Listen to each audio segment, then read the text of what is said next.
Hello students, my name is Dr. Vipul Kumar Rajora. I am intern at KGMU Lucknow. I am going to teach you about stroke volume, cardiac output and heart rate. I took references based on Guyton and Hall and Canong textbook of physiology. Introduction. Cardiovascular function is vital for maintaining tissue perfusion and homeostasis. Tissue perfusion का मतलब होता है amount of oxygen entry the blood stream through capillaries, मतलब amount of oxygen entering blood capillaries के द्वारा। इससे oxygen जो है टिश्यूज को जाती है, फिर सेल्स को जाती है, जिससे बॉडी फंक्शन करती है। अगर ऑक्सीजन कम जाएगी तो हाइपोक्सिया होगा, मतलब ब्रीदिंग डिफिकल्टी होगी। इसलिए इसका टिश्यू परफ्यूजन ऑप्टिमम होना चाहिए।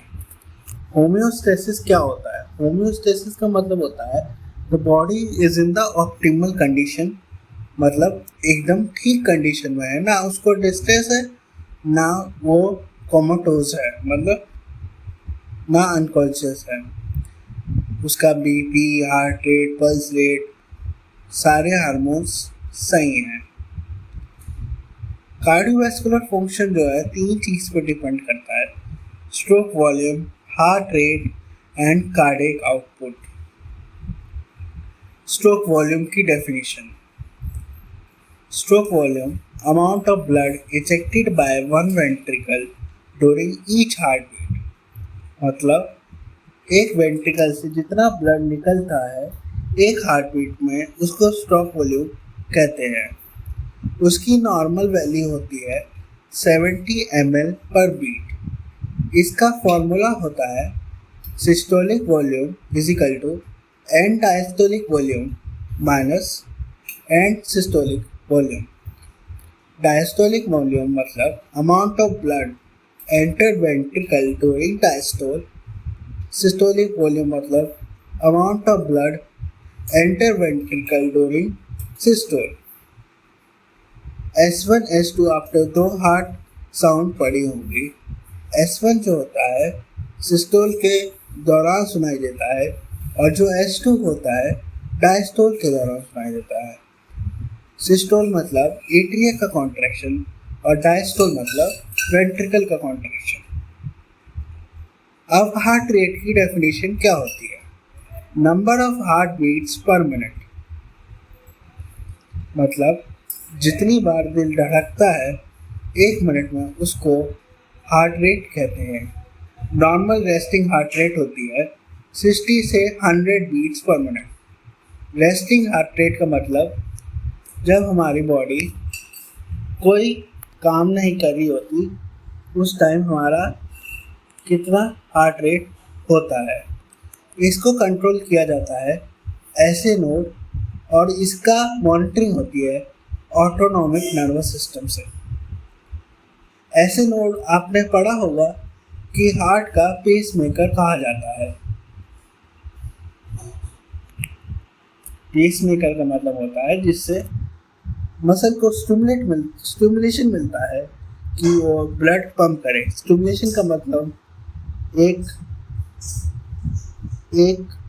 एक्शन मिलता है कि वो ब्लड पंप करे। कार्डियक आउटपुट की डेफिनेशन क्या होती है? Cardiac output is volume of blood pumped bye one ventricle in 1 minute, मतलब एक वेंट्रिकल से जितना ब्लड पंप होता है 1 मिनट में, उसे कार्डियक आउटपुट कहते हैं। कार्डियक आउटपुट का फॉर्मूला होता है systolic volume into heart rate. इसकी नॉर्मल वैल्यू होती है 5 से 6 लीटर पर मिनट, मतलब हमारा दिल 1 मिनट में 5 से 6 लीटर ब्लड जो है हमारे बॉडी के ऑर्गन्स को पंप करके देता है। स्ट्रोक वॉल्यूम के फैक्टर्स क्या होते हैं जिससे वो इफेक्ट होता है? पहला प्रीलोड, दूसरा आफ्टरलोड, तीसरा contractility. Frank Starling mechanism. Frank Starling mechanism एक रिलेशनशिप होता है amount of blood entering the heart and the contractility of the heart. मतलब जितना ज़्यादा ब्लड एंटर करेगा उतना ज़्यादा फोर्स उसको पंप करने में लगेगा और उतना ज़्यादा हार्ट की कॉन्ट्रैक्टिलिटी होगी।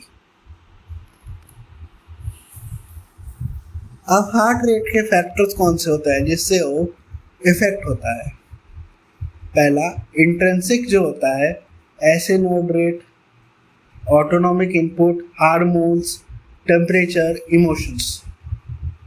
अगर टेम्परेचर ज़्यादा होगा तो हार्ट रेट ज़्यादा होगा, अगर टेम्परेचर बहुत कम हो जाएगा तो हार्ट रेट कम हो जाएगा या ज़्यादा हो जाएगा। इमोशंस, कई बार हम ज़्यादा खुश होते हैं या ज़्यादा रोते हैं या ज़्यादा दुखी होते हैं तब भी हमारा हार्ट रेट बढ़ जाता है। अगर हम जब ज़्यादा फिजिकल एक्टिविटी करते हैं, एक्सरसाइजेस करते हैं, तब भी हमारा हार्ट रेट बढ़ जाता है। अब कार्डिक आउटपुट के कौन से फैक्टर्स होते हैं जिससे वो इफेक्ट होता है? Direct stroke volume and heart rate, indirect blood volume, resistance and venous return. कितना ब्लड है बॉडी में, रेजिस्टेंस, उसके ब्लड की फ्लो को कोई रुकावट है कि नहीं है, वीनस रिटर्न, कितना डीऑक्सीजनेटेड ब्लड हमारे हार्ट में पंप हो रहा है। एक्सरसाइज जो है कार्डिक आउटपुट को 4 से 7 गुना बढ़ा देती है, बट हमें 15 से 20 मिनट मॉडरेट एक्सरसाइज करनी चाहिए, ना ज़्यादा एक्सरसाइज करनी चाहिए ना कम। Regulation of cardiac output, intrinsic मतलब जो बॉडी के फैक्टर्स होते हैं, फ्रैंक स्टर्लिंग लॉ जो कि मैं आपको पीछे समझा चुका हूँ, ANS, autonomic nervous system, hormones, baro and chemo receptors. Baro receptors मतलब जो ब्लड प्रेशर को रेगुलेट करते हैं, और कीमो रिसेप्टर्स जो pH, ऑक्सीजन और कार्बन डाइऑक्साइड को रेगुलेट करते हैं, जिससे हमारा कार्डिक आउटपुट बैलेंस रहता है।